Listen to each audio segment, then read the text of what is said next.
Welcome, everybody, back to There Will Be Bets. I am your host, Cole Oxane. As always, I'm joined by my co-hosts, Jake LaSalle and Drew LaSalle. We're back for your Sunday edition of our coverage of the NBA playoffs. We're going to break down everything we saw over the last couple of days since our last episode. We're going to give our official picks for the Monday and Tuesday games. We're going to do a little bit of projection, although the last time we tried to do projection did not go great for us projecting matchups. We'll see how that goes. We'll talk about what we think is going to happen on Wednesday.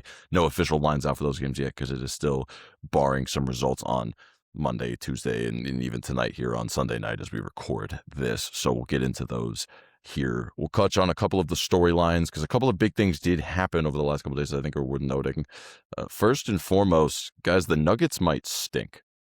And the only reason that this series might still be alive is these injuries for the Timberwolves. Donte DiVincenzo, much to our chagrin, pray for a speedy recovery for him, but out with a torn Achilles. Hate to see that, but he's out, going to be gone for the rest of the series for them. And then big question mark is Anthony Edwards. No one really knows what's going on there. Obviously, he had the knee injury at the end of the season. It is obviously carried into the playoffs. He has missed time in both of the most recent games, but the Timberwolves 2 days ago didn't really need him. They were up by 20 pretty much the whole game. And then on Saturday night, even though it was tied, the bench unit, Ayo Dosunmu, put out a generational performance, took over that game. So they did not need him in the second half to take care of the Nuggets either. Guys, what do we make of this series? This is stunning to me, honestly. This is stunning as somebody who had the Nuggets last game, did not think we'd be in this position at all. What are our thoughts here? Towards the end of the season, I was talking kind of on the Nuggets and how they just look off. They just seem like a team that wants to go home. Like, I feel like Jokic just wants to go back to the horses or something. Like, he's over it. And the whole injuries thing that's basically keeping them alive, like they're down 3-1, and yet it's a plus 120 on the Nuggets to win the series. Like, that just is ridiculous to me. Obviously, it's just because of these injuries. The Ant injury is weird because, like, I know you said the knee injury going in. It was actually his other knee that he hurt in this last game. So now he's got two bad knees.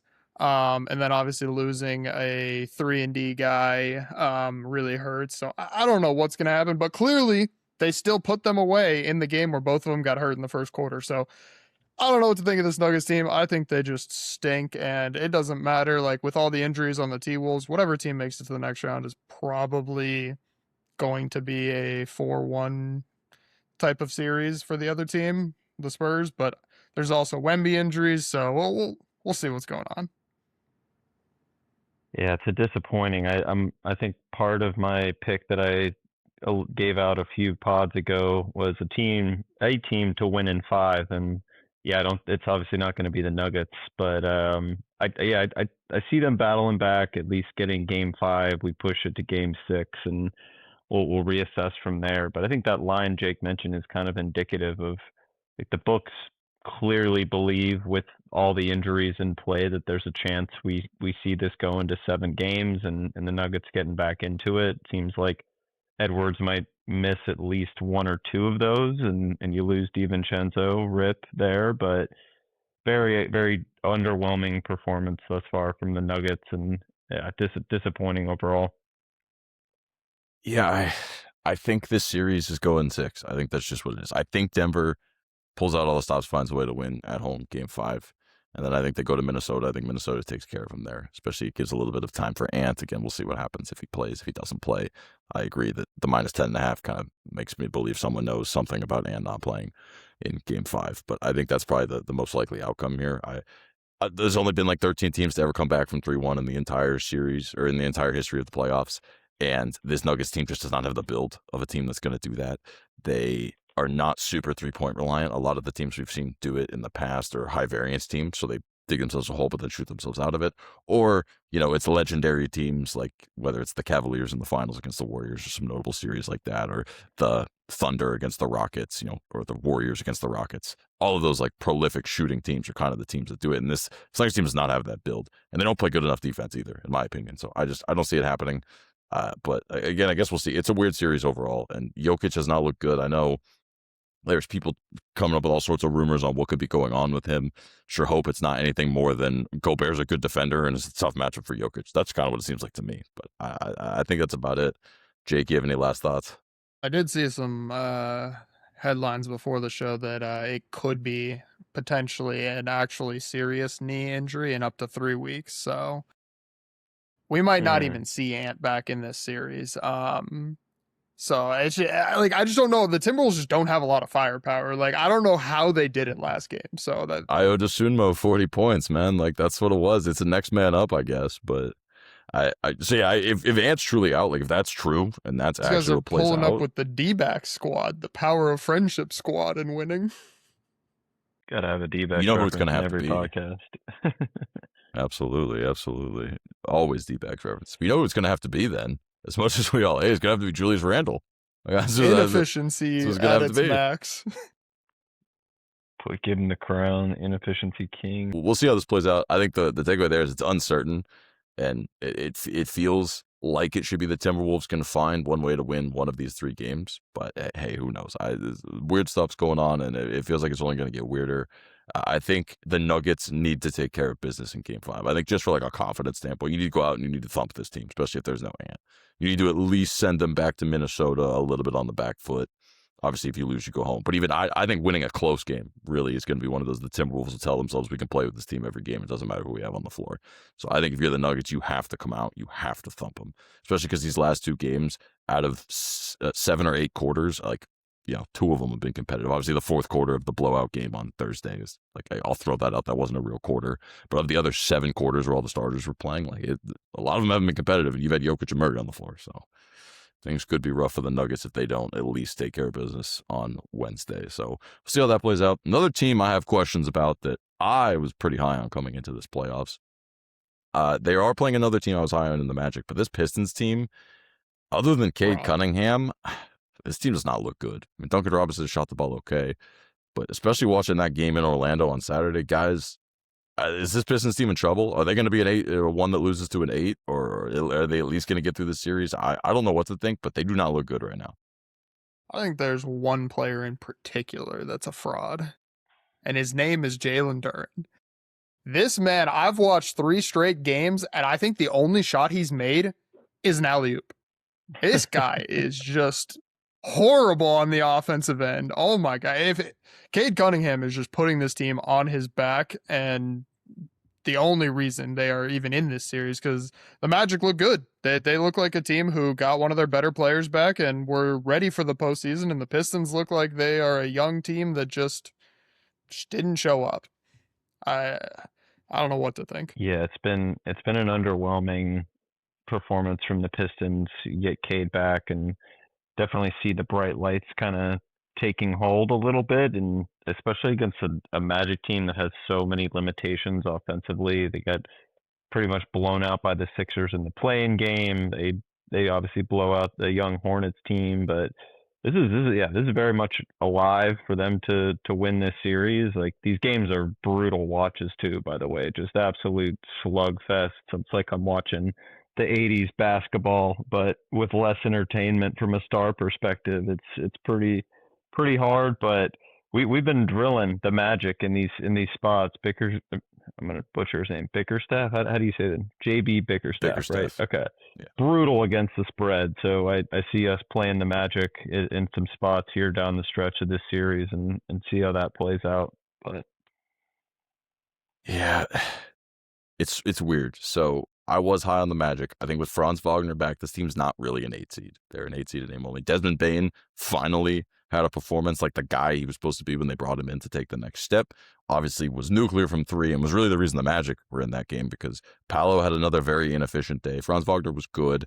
But other than that, again, like Drew said, ugly game. A lot of these have trended under. We talked about that before the series started, that this could be an under series all the way through. It's playing out that way. I think, and we'll talk about it when we get into the game, I think the Pistons probably even up at 2-2. And then it's going to be the classic Game 5 for all the marbles in this series. And if the Magic can find a way to win on the road in there, we could see them closing this out in 6, and it wouldn't shock me at all. Otherwise, again, if the Pistons find a way to win, I could see where pretty much from here on out, we trade all the way to Game 7, and that wouldn't shock me either. But I don't see this series ending quickly. I don't see the Magic winning the next 2. I think the Pistons are good enough. I think Jalen Duren has to get going, like Jake said. Otherwise, the Pistons might be better off running a small lineup and just running with Beef Stew and Asar Thompson and those guys and letting them just crash the boards. But like otherwise, it's been bad, and he just doesn't look confident out there. It's weird. I don't usually think that's a problem. Looks like he's trying. I feel like Duren's jogging up the court on offense.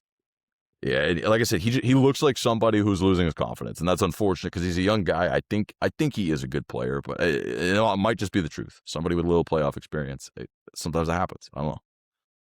Beef stew is just such a funny nickname.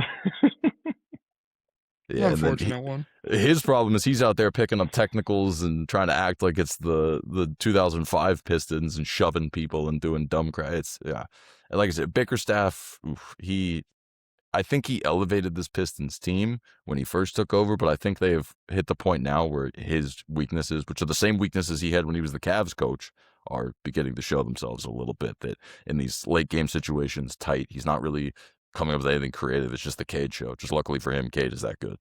So maybe Cade will be that good all the way through the series. But I think that the Cavs to make the Eastern Conference Finals might be way more live. Other than the fact that, all of a sudden the Toronto, the customs, all of that stuff has started to cause a problem for them as well. So the East is starting to look way more wide open is really the takeaway overall there. But any other thoughts on the Pistons, guys? Customs. Well, another team that we can call it, the series is over. It's just a matter of how many games it's going to take. The Rockets. Woof. We were all over the Rockets in their last game, and hand up, Ick said LeBron James is going to tire out. I said that I think it was the spot play. Obviously, Durant didn't play, but yeah, this game's over. Relegate the Rockets. Send them down to the G League for this performance. This is horrendous, what they're putting out there. Ime Udoka, I don't know what to say. Like, how on earth you haven't been able to adjust at all to what's happening in this series and to be able to essentially know that they have one real offensive engine, who is LeBron James at this point, and what he's going to do, and you haven't been able to do anything to shake it up at all. It's truly insane to me. The fact that he's just being coached circles around by JJ Redick speaks volumes to me. And so I wouldn't be shocked if they quit tonight here on Sunday night and just kind of phone it in. Wouldn't be shocked at all. But do we think that this series, again, they're not going to win the series, but do we think the series has a chance going any longer than 4 or 5 games, guys? I do not. No. I don't know. I think they finish it up tonight. Let's put this baby to bed. I get like Udoka is kind of like force fed a lot of Reed Shepherd in this series because Durant has been out, and he's like trying to get shot making on the court, and Reed Shepherd's like swapped bodies with regular season Bronny James and is just turning the ball over left and right.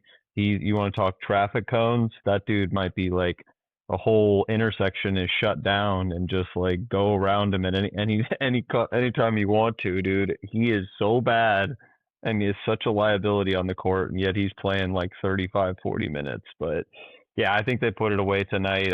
Like you said, before the series started, I just wanted to see if Redick could coach, and he's been putting Udoka in an absolute chokehold. So love to see it. It's going to be a short-lived one because they're going to get a helping of SGA foul baits and just absolute bully ball from the rest of that team. So it's been a good season and really encouraging to see Redick just do what he does best in this situation. Yeah, this was a big hand up. I was wrong. But one thing I would like to say is the bet I was looking at going into the series was Amen Thompson rebounds per game and points per game. And I would like to say that if he puts up 21 and 9 tonight, both of them hit.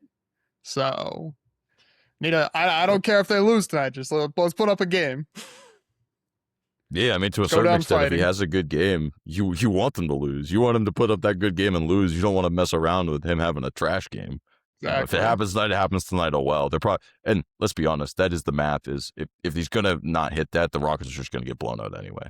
So they need him to be able to at least produce that to stand a chance. So that's probably the case anyway. So you got to hope that maybe it looks kind of like the last game, keeps it a little closer, and then he gets his numbers, and then they go home for you. That'd be nice. And then we can relegate him, and he can learn how to shoot threes in the offseason, and they can win the G League next year. That'd be great. All right, guys. Well, if you are enjoying the episode, make sure to hit that like button, hit that subscribe button as well. Hit the bell to get notified every time we put out an episode. Make sure you stay tuned to all of our social media pages everywhere at There Will Be Bets to get all of our daily clips and content, especially for these weekday games in between all of our different episodes. Is where we're putting out our picks, our plays.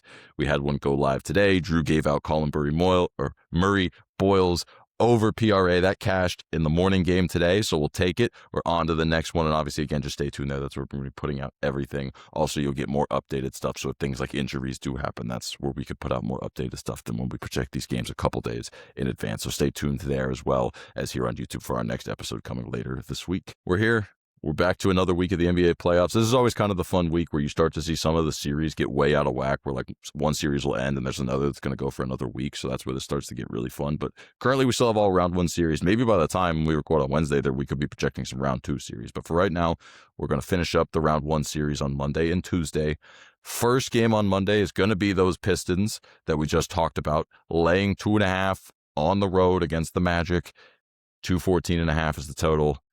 I think we all kind of align on the side here, but Jake, it looks like you have a few different ways you want to attack this. Yeah, as I mentioned, I am over Jalen Duren's nonsense. I think he's maxed out at 11 points in this series, and his over-under is around 16.5, 17.5 each game. So I am going to bet the under until he proves me wrong and shows that he can actually do more than dunk in the series. The other prop I really like is Cade Cunningham assists. He's been every game that they've won, he's had a ton of assists. He really has put the team on the back, and not just in the scoring end, he needs to be the facilitator if they're going to win this series. So I really like his assists over. Drew, what are you looking at in this game? Yeah, echo what Jake has mentioned around Pistons. I think this series is kind of playing in a similar way that the Lakers Rockets is, in that it's just been an absolute underfest. These teams kind of have struggled to score consistently, and I don't know that the market's like catching up fully with the total. The only way the Lakers Rockets one went over was overtime, obviously, but I think I'll be looking again. 214.5 seems a little high to me still. I think we see one of these teams that loses stay under triple digits, and we cash the under again is what I'm thinking. I think the under is definitely a look. Again, like I had said pre-series, that was the way I was going to look at every game. I like that. I do think it's a Pistons spot here. I think this is a very zigzag series. I think the Pistons are going to find a way to get it done. I think Jake is right about Cade Cunningham having to be the facilitator, especially given the struggles for Duren. He's got to get other people involved. He's got to get Duncan Robinson his shots up. He's got to get the rest of, whether it's Tobias Harris or any of these guys coming off the bench. He just has to get them involved, because if he's trying to do it all himself, that is going to play into the Magic's hands. So I'm going to go ahead. I'm going to lay the points with the Pistons. I think they're going to get it done. I agree. It looks like it could be an under game. I also agree with Jake. I think the Cade Cunningham assists. I can't quit Jalen Duren, so I'm just going to slightly do it. I'm going to just not play him in this.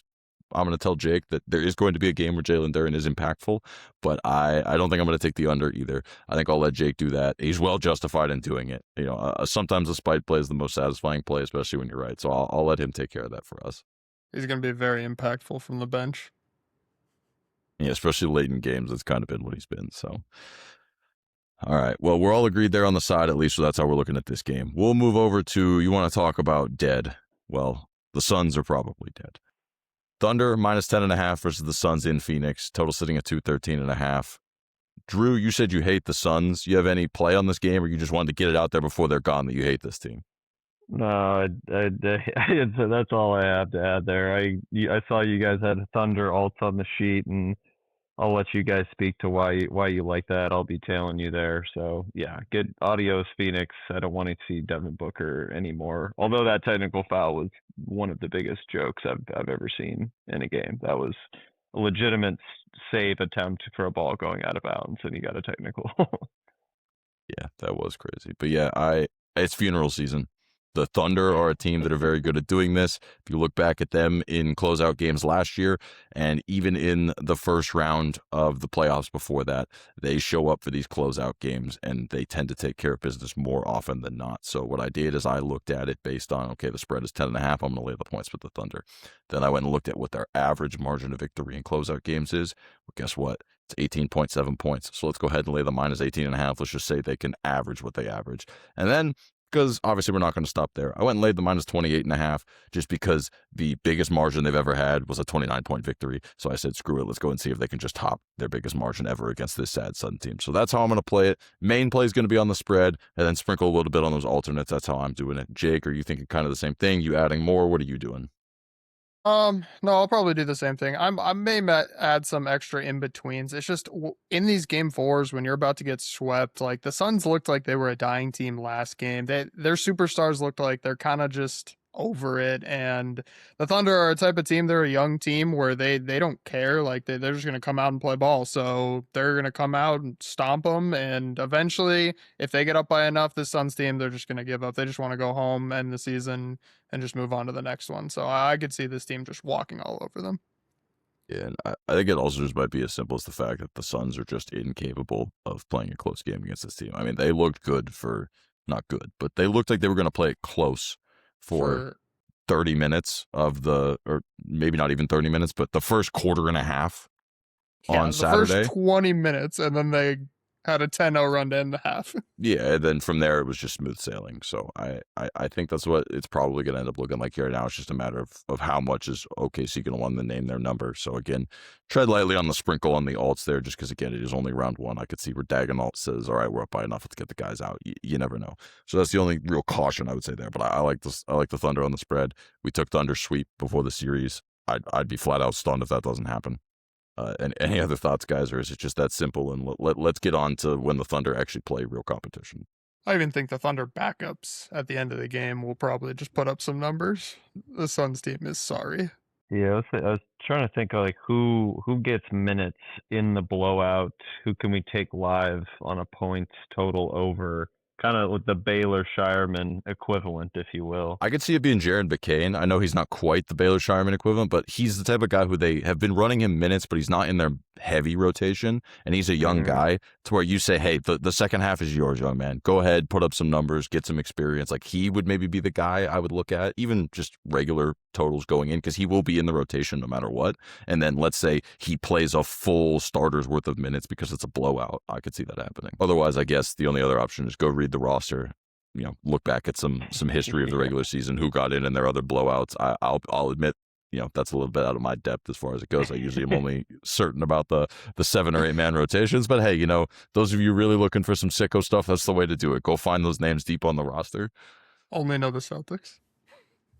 I was gonna say he knows play styles in the SoCon, but he doesn't know the 11th guy on the Thunder. We're not there yet. No, that's where we're tapped out. I apologize if you want to ask me about defensive schemes out of the Southland Conference. I've got you. I can tell you who plays zone and who plays man. But all right. Let's move on to what should hopefully be a real game.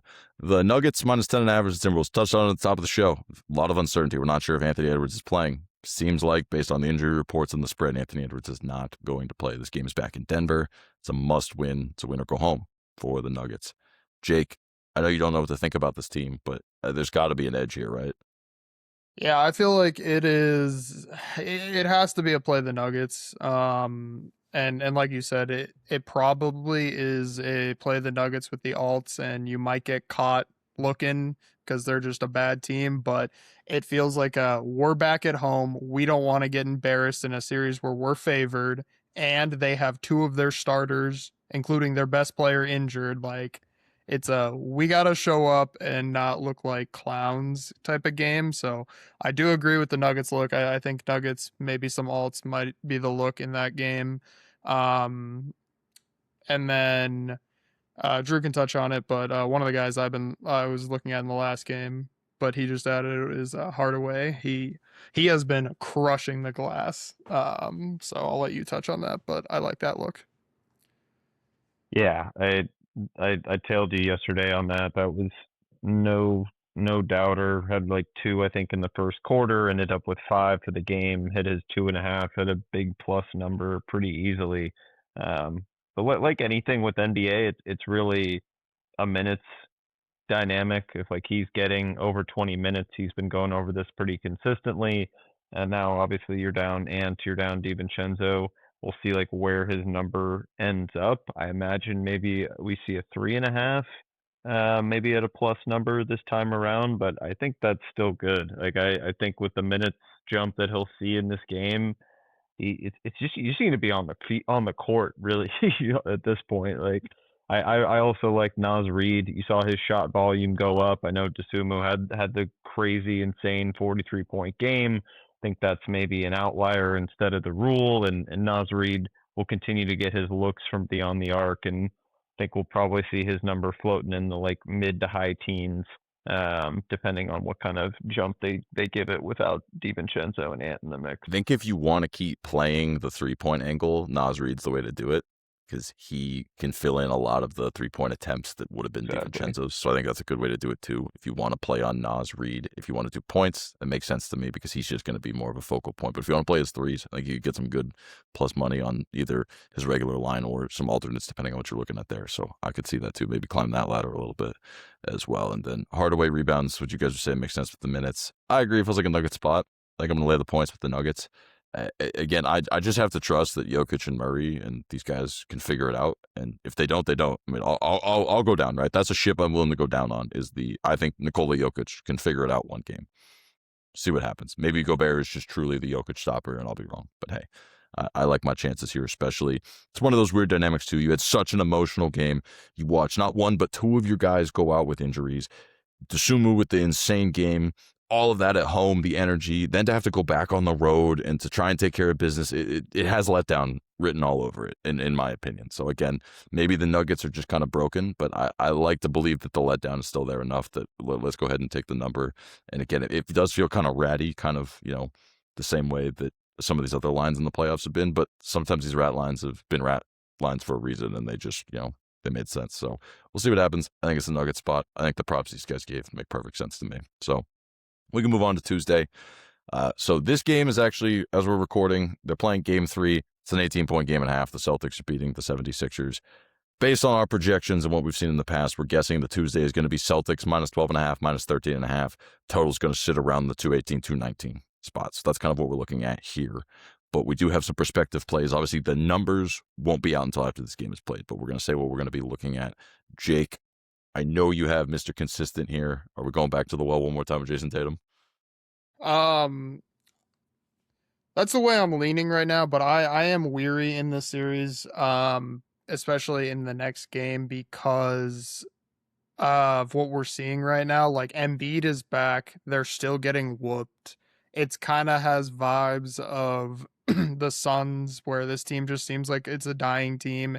And if the Celtics get up too quickly, then Tatum's just going to sit. Like they're going to rest him for the rest of the playoffs. So I will say just play with caution on some of the Celtics superstars overs in the next game, because I'd be weary of just pack it in after like in the middle of the third quarter. So maybe there's some value on some guys like Shireman or something like that. Some bench players to get some over points, just like we're looking at the Thunder. But we'll wait and see. I want to see how this game finishes out and if they pull Tatum early. But Tatum's been absolutely crushing it on the glass. Yeah, so the only reason I feel like they might not, at least today and maybe in general, is like both him and Brown not shooting well today. Looking at it at half, like Tatum's 1 for 8 from the field, 0 for 5 from 3. Jaylen Brown, 8 points, 3 for 9 from the field, 2 for 5 from 3. So again, maybe that's just one of those things they don't want to mess up the rhythm. I don't know. But I agree with you on the Tatum glass. Drew, what are you looking at in this game? I know obviously, again, it might be dependent on what we see happen here in the second half of this game, but what are you feeling? Yeah, I get the caution on the Tatum thing. Of like, again, when he's on the court, we've said it all series. Like he is the primary rebounder on this team. I know Vooch is in there mixing it up a little bit. Garza's too soft to be getting rebounds. Keita doesn't play enough minutes to be really affecting too much on the glass. But I get if it's a blowout, there's obviously a risk that he gets sat down. And given that my play that in game 5 is going to be Celtics alts, I think they put the Sixers away in game 5 and send them packing Embiid or no Embiid. So that's what I'll be looking at. I gave a shout out to the boy already. Shireman will be looking at his over live if we do see that playing out, because he'll start to get more minutes down the stretch. But yeah, ultimately, I think the Celtics bring the belt out one more time, assuming they finish them off today and do the same in game 5. I'm going to tread pretty lightly on that game, other than just riding out some of our series-long stuff at this point. I might join you guys and sprinkle on some of those alts and just trust the math. That's kind of the other angle we talked about pre-series, was trust the math. It's not going to work every game, but when it works really well. We're kind of seeing that again today. Peyton Pritchard's going off. He's part of the math too. So we'll go ahead and see how that plays out. Again, some of these numbers will come out And obviously, we'll see where they land. If their plays, not plays, tune into our social media. See if we play any of those come Tuesday. Hopping over to the other interesting game, this series has really felt up and down. But I think after what we saw on Saturday, it feels like it's the Knicks series to lose at this point. But it's Knicks minus 6.5 at home against the Hawks. Jake, it looks like you believe in what I'm saying with the Knicks. Where are you going here? Yeah, I mean, we talked about this on the last podcast. I mean, you were dead on with your discussion about like it was the very Hawk spot, but like the Knicks are a team, they just always get down in the series and then they come back strong. This team is the better team for a reason, and the line honestly is a little light in my opinion, which is why we're looking at the alts. I feel like it's just a big Knicks spot going back home off the momentum. And then a couple of the things I'm looking at are Hart points plus assists. He's been an absolute machine. The line's been, I think, 13.5, and he's gotten to like 16 or 17 in almost every game. Absolute machine. And then Alexander Walker finally had a resurgence. He found the bottom of the hoop. I didn't know he knew where it was, but went 5 of 10 from downtown. I think he's got the rhythm back. It just took him a few games to get his footing. So I will be looking at him over threes in this next game. Yeah, put some respect. I told you before the series he was even money to lead the series in threes for a reason. You just have to let the percentages play out, and that's what happened. So love that look there. And then I don't know if I'll be on the alts. I like the Knicks in spot. I'll touch on how I'm going to play this game here in a minute. But Drew, I know you're looking actually at fading one particular Knicks player who is justified in fading at this point. But what are you doing? Oh man, this guy might be the most brutal watch in all of the NBA right now. Mikal Bridges, I don't know how we don't look at his under points right now. I think his minutes are way down. Ended up playing, I think, 18 minutes in game 4, and he's pretty much been voided out of this rotation to a certain extent with how poorly he's been playing on the offensive end. What used to be a guy you could at least count on to be a 3-and-D guy is, I'm not going to go as far as to say liability on the defensive end, but yeah, guy really seeing demons, seeing ghosts right now, and I'll be curious to see what that number opens at. I'll be looking at Bridges under points. And then the other one, we've talked about him all series. He didn't have his best game, still had 17. I'll probably be back on McCollum points over.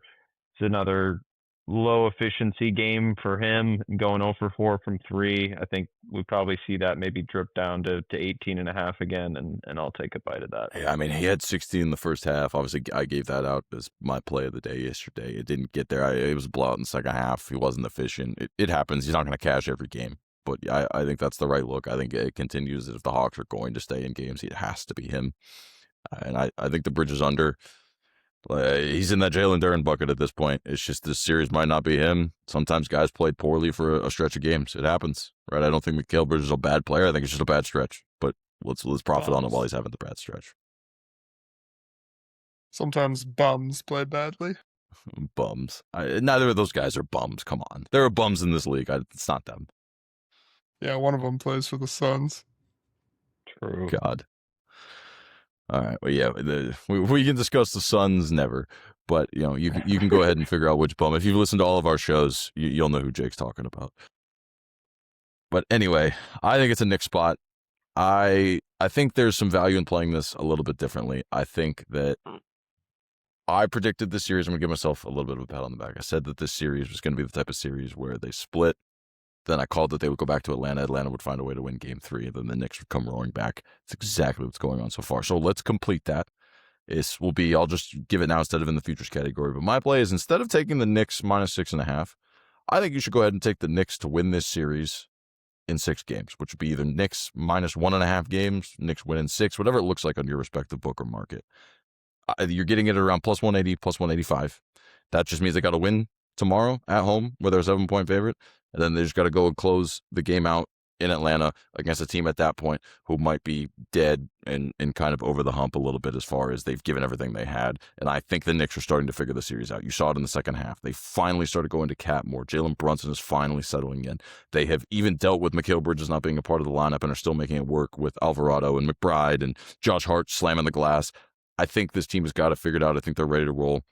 Instead of playing the Knicks there, that's the way I'm going to play this game. So I'm just going to go ahead. I'm going to take it. It's essentially a 2-game parlay. And I think plus 185 is a great number for that, especially given you got to think they're taking care of this one at home. And then really what you're getting is you're hopefully getting a better number than what you're going to get when they're likely a -1.5, -2 favorite in Atlanta in Game 6. So that's kind of the way I'm playing it here. Instead of doing that, I'm looking at that again, kind of tie that into my futures pick. But that's how I'm going to play this game, as opposed to just laying the points with the Knicks. So if you think like I do and you believe in the script that I've been spouting, I think that's the way to do it. Especially if you listen to us in the pre-series show where we gave out Knicks to win in 6 or 7. Let's double down and go for it here. So that's kind of what I'm giving out here for the Knicks. All right, now we will move on to the final game on Tuesday. Oh, Drew, do you have something else? I was just going to say that Josh Hart rebound leader for the series is getting a little tight. That butthole's probably tightening up there, Jake. I still got a 2-rebound lead. He's a Yeah, try. rebound. Yeah, and I mean, it was a good number, right? Even if it doesn't come home, that number sure. popping at plus 10,000 shouldn't, or plus 1,000, not plus 10,000. If it was plus 10,000, I'd be doing a backflip right now. But that was a good number. That's a lesson on you got to take the good number when you see it. And again, there's still a shot. It feels like probably, yes, Cat will end up taking it. Unfortunately, because of them losing that extra game in Atlanta, that's probably what will end up costing that if it happens. But it was a good number, right? Like, you can't let good numbers go to waste. It's literally We all believe in one game. It's been one game. Cat's had one 17-rebound game. Other than that, he's basically lost to Hart every game. Like, it's... I mean, obviously, Cat's Cat.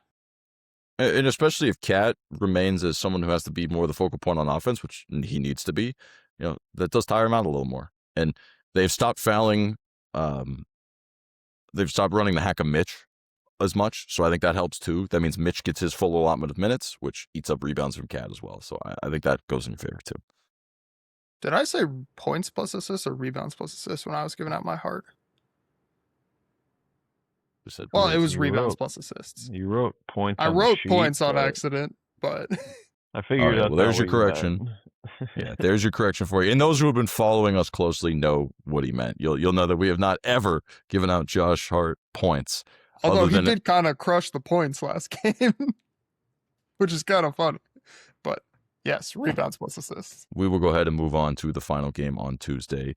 Fresh off the Spurs, not miraculous, but incredible comeback. They were down by 15. They ended up winning the game by 15. I think I saw the stat that they were the first team in playoff history to ever do that feat. So the Spurs are rolling. I think kind of throw these guys in the same boat. The Blazers are done. They gave everything they had. They won the game with the Wemby injury. It's kind of about it. Spurs are going to be -12. Total's going to be 215.5. I think we all agree the Spurs are going to take care of the job. It's just, how do you want to play that angle? Jake, what are you going to do? You're just going to play alts? What are you thinking? I've been looking at this game a lot. I don't know how to feel, because like you said, crazy comeback game, but that was also Wemby's best game, and it's because the guy that we've said would have his number all series got ejected in the first half. So I think the Spurs win the game, but I kind of like the +12. I might be taking the Blazers. He's had Wemby's number all series. It's been a struggling series for him. So I feel like the Spurs will finish the job, but I kind of like the Blazers to hang in there and give them a run for their money. I don't hate that. Drew, it doesn't look like you're playing a side. What are you thinking?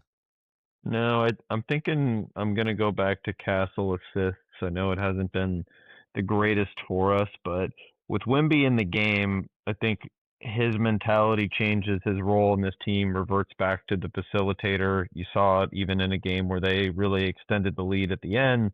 He gets to 8. I think we see that number maybe plus money at 7.5, maybe a juiced 6.5. So I'll likely be going back to Castle assist. I think that makes sense. I think those lobs and those dump downs to Wemby are really where he gets those extra couple to get him over that number. So that makes sense. I don't think I'm going to play anything in this game. This has been the series I've been like the least confident to play much in for the most part at all. I do have Spurs to win the series in 5 games. All I need is them to win as a 12-point favorite. I'm just going to sit back and watch that. Hopefully it comes through for me. I think the Spurs need some time off, given that they've had just a weird series all around with the whole Wemby thing, and then Castle, getting, and a lot of their young guys, right, have just had to learn what it's like to play playoff basketball. So I think getting some time off, especially if that Nuggets series gets extended, will be very good for them to just regroup, get ready to play that team. So I think they're going to just play, try to take care of business at home. No need to have to travel all the way back to Portland. this is the game you should just win and take care of business if you're the Spurs. So that's all I'm going to hope to have happen. Otherwise, I like the way these guys are playing it. It wouldn't shock me, like Jake said, if it ends up being a 7-8 point game. Trailblazers give them everything they have. Spurs find a way to pull away late. Script kind of makes sense to me. I'm sorry, did you say get ready for the Nuggets? Did I say Nuggets? Right? Yeah, there we go. Freudian slip right there. Freudian slip. I said the series was pretty much over. So Freudian slip there. But yeah, to get ready for the T-Wolves or the Nuggets, either way, I think some time off will do the Spurs some good. That'll bring us to Wednesday. Again, we know for certain there's going to be 2 games on Wednesday. Pistons versus Magic Game 5, Cavs versus Raptors Game 5. Both of those will be happening. The lines and numbers aren't quite out and settled yet, so we're going to obviously be going speculation here. We're very much assuming there will not be a Thunder-Suns Game 5, and whether it would be Wednesday or Thursday, where there could be a Rockets-Lakers. We'll see what plays out. I think it would be Wednesday, but we'll see what happens if that happens. But anything just off the bat that you guys are going to play on any of these games that you know for a fact, pretty much unless the number comes out crazy, you're going to be playing? One thing I will say about the Cavs-Raptors game is we were talking about it with the Pistons being a snoozer. I think this is a giga snoozer, man. These teams don't score. So, I mean, what I'd be looking at would be the unders in this game. After watching them last game, there's just no emphasis to score in this game. Other than that, no leans. I'll have to see how the next Pistons game goes before I look at that one. And then see how I feel about the props in that game. Colin Murray, Boyles, always no. Yeah, he went over again today. I don't know what are these lines we're setting out here? Like, this guy's playing 25 plus minutes a game. Go ahead. His season average is like 2 assists, but he's averaged like 5 or 6 in this series. He's been a monster.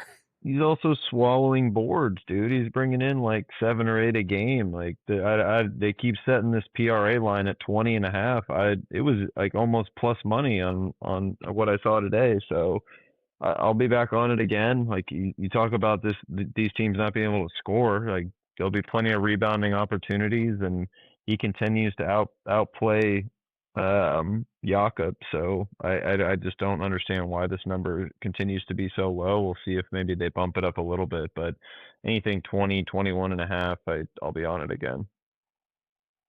Yeah, his performance kind of proves why, if you're looking from like a true gambling perspective, why people like the playoffs, because you get these matches where series start to dictate certain things that books are late to catch up on because they have to go off of sample size, right? Their sample size tell them Colin Murray Boyles should not be getting set any higher than 2021 maybe. But what we have learned, and this is where we as the public and the bettors can adjust, is to see like, no, Jakob Poeltl is useless in this series. Colin Murray Boyles is playing very well. They're going to keep going to him. They have trust in him now. He's scoring the ball well. I guess the only fear would be going back on the road. Like, again, long series, young guy, hasn't really experienced this yet. But I guess I agree with Drew. I think it's a little too low. And again, maybe we will see that drastic adjustment. Maybe it'll fly up to 24 or something like that. I just don't know if that'll happen or not. But if it doesn't, Drew's right. At the end of the day, like, most of the stats that he's been crushing over his numbers are hustle stats, and like, you don't really have regression on hustle stats. It's either you're hustling in the game and getting minutes or you're not. So like, I agree. Like, until the book changes it, you have to take it and don't think, because if he keeps getting the minutes, he's going to get the output. I think we probably see a bounce back from Mitchell as well. That was a really, really bad game in Game 4 from him. I think he was, like 5 of 20 from the field or something. So probably be curious to see where his 3-point makes line is at, and maybe his points total is as well.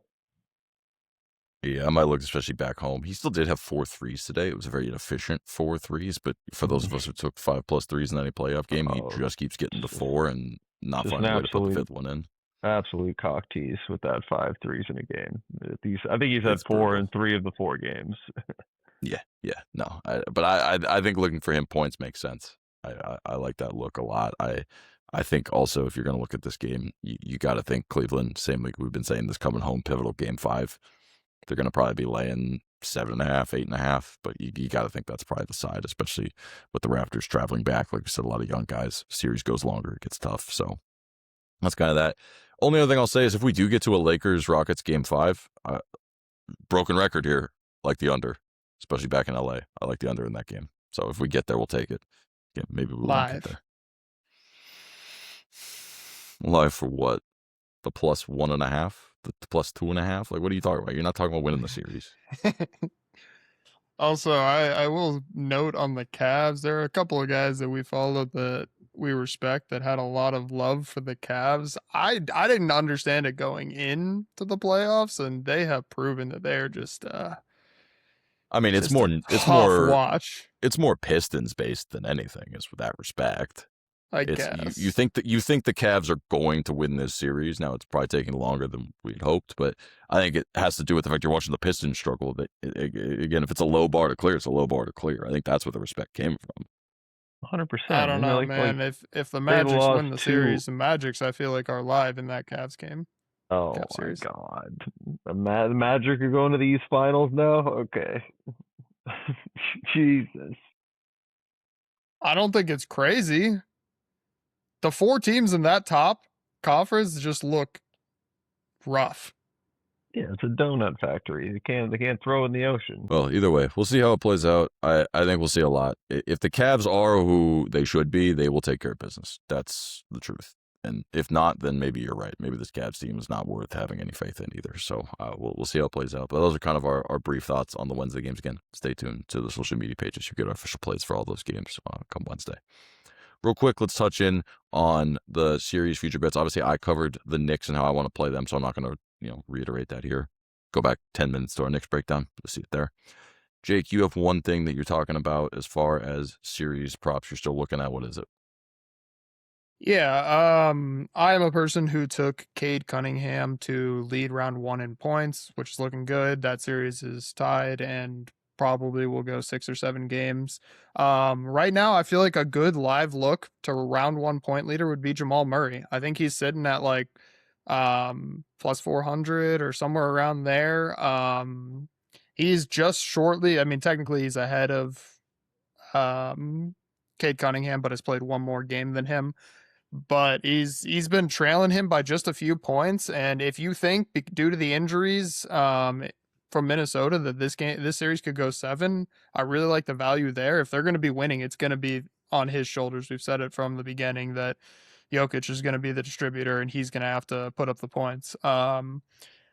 Another bet I would look at would be Series 3's leader for Jamal Murray. Right now I think he's 3 behind the leader, who obviously sadly we had, who was DiVincenzo, who tore his Achilles. So if this game goes more than one more game, then it will probably be a different 3 leader taking that top spot. And I just reiterate, if they're going to be winning games, it's going to be at his hands. So. Yeah, I'm in agreement there on the 3 side. So obviously, again, I gave out DiVincenzo as well. There's a chance if the game goes the Timberwolves' way, DiVincenzo could still win or could still dead. He does have a significant, not significant, but enough of a lead there on the 2 guys. It's the Sunmu at 9 and Murray at 8. So there's a world where if the series ends in 5, he still cashes out. Then the question becomes, like Jake said, who do you trust most to take the lead?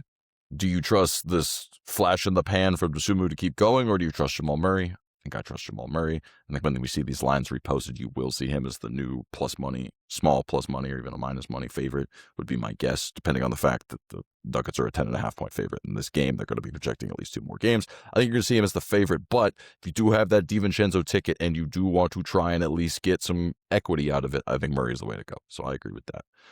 If you think you see a long shot for somebody else that you think is going to step up, like we're talking about maybe a Nas Reed or something to have like a flamethrower game or 2, maybe that's the way to go if you want to take a long shot. But I think just take whatever the number is with Murray, sell your equity in DiVincenzo, see if you can get out of there with some profit, would be the way I would play it.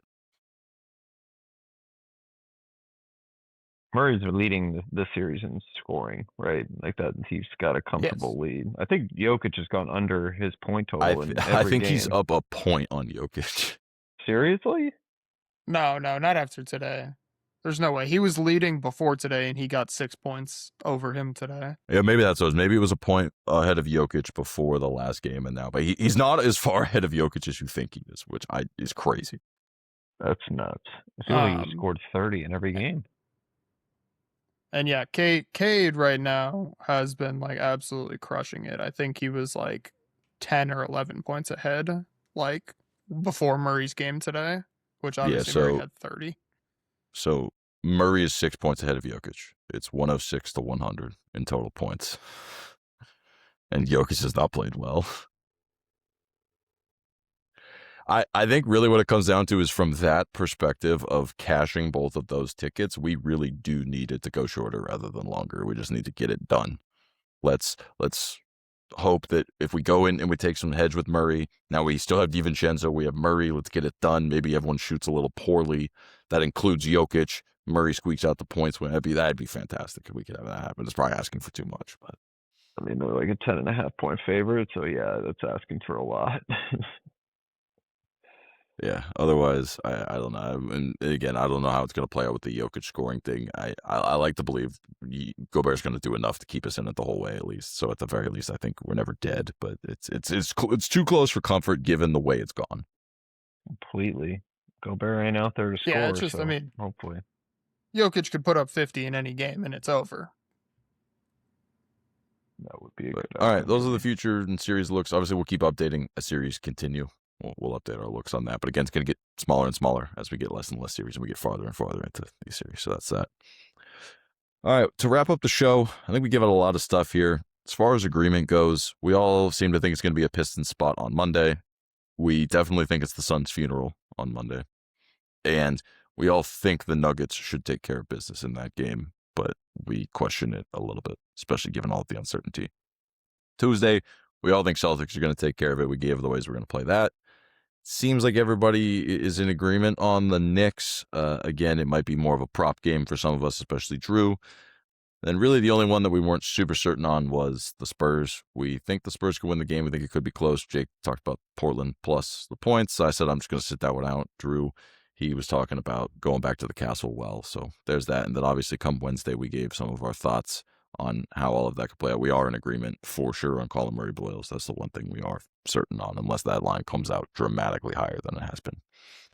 Not really any huge head-to-heads. Again, that's worked out some for us, but it's led to some downfalls on others. We'll see how it plays out here over the next couple of days. But that'll kind of be the wrap for the show here, guys. We'll obviously be back on Wednesday, break everything down. Maybe, again, like we said, some of the series will be over by then, and we'll be starting to talk about series coming up. But until then, we thank you guys for watching. Again, hit that like button if you did enjoy the video. Hit that subscribe button. Hit that bell as well. Tune into our social medias everywhere at There Will Be Bets to see all of our plays coming out daily, especially when we get later into the week before the next episode. Other than that, as always, we wish you best of luck on all of your wagers. We'll see you guys Wednesday for the next episode. Have a week. There you go.